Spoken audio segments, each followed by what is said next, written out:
minum kopi, Rupa datu, saya bentuk, makan dan cookies, arupa datu tanpa biskuit bentuk. coklat. Namun jika ditelusuri lebih dalam, transisi dari satu tingkat ke tingkat lain di Borobudur terasa tiga dunia, tetapi menjadi jembatan di antaranya. Dan jika itu benar, di mana pintunya? Pada tahun 1990-an dilakukan pengukuran terhadap medan magnetik di area Borobudur.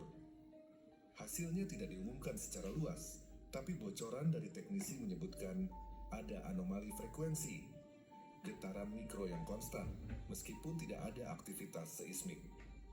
Fluktuasi yang tidak bisa dijelaskan dengan geologi biasa. Beberapa orang mengaitkan ini dengan resonansi energi. Bahkan ada yang percaya bahwa jika frekuensi ini diubah atau terganggu, sesuatu akan terbangun. Apakah ini alasan mengapa banyak area di Borobudur dilarang dieksplorasi terlalu dalam? Saat berdiri di tengah lapangan Arupa Datu, sebagian pengunjung mengaku mendengar gaung aneh, bahkan bisikan samar saat angin berhembus. Tes akustik menunjukkan bahwa suara bisa terpantul dalam pola yang tidak biasa, terkadang menciptakan efek suara balik yang tidak sinkron. Apakah ini hanya permainan batu dan angin? Atau seperti dalam legenda lama, Borobudur memang dirancang bukan hanya untuk dilihat, tapi untuk didengar. Dan mungkin suara-suara itu bukan milik kita. Dalam wawancara off the record dengan beberapa penjaga malam Borobudur, muncul kisah-kisah yang tak pernah masuk media. Beberapa mengaku melihat cahaya yang tidak berasal dari alat modern bergerak pelan di atas candi. Ada yang mengatakan mereka mencium aroma dupa tua, mendengar langkah kaki dari arah relief Karmawibhangga, padahal area itu tertutup.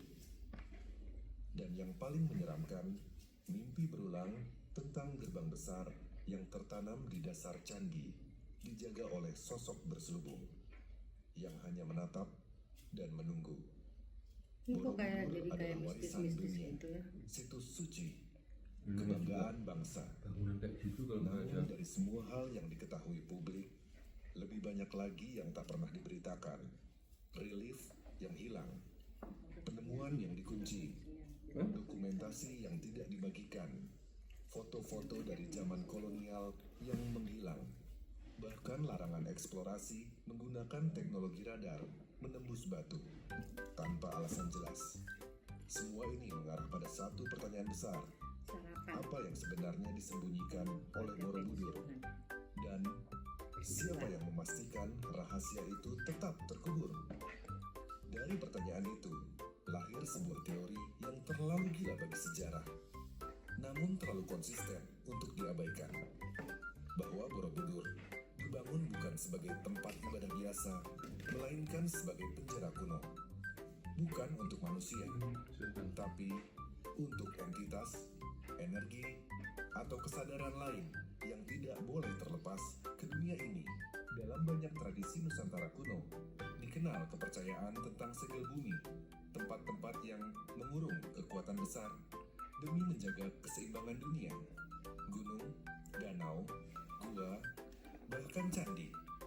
Dan Borobudur dengan posisi pusat, bentuk spiral, dan struktur berlapis seperti kunci, terlalu sempurna untuk sekadar monumen.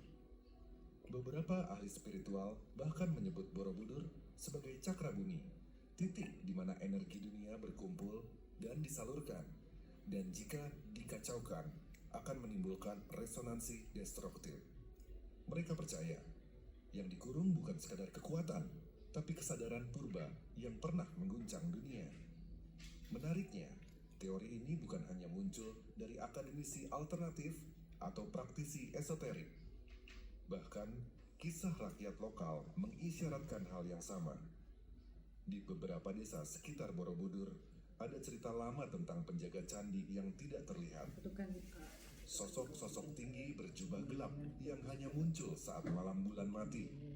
Mereka disebut sebagai bayangan tertambat, penunggu gerbang yang disegel.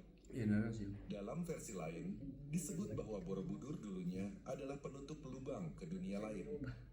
Lubang itu bukan jurang fisik, melainkan portal energi yang muncul ketika manusia mulai bermain dengan kekuatan yang bukan miliknya.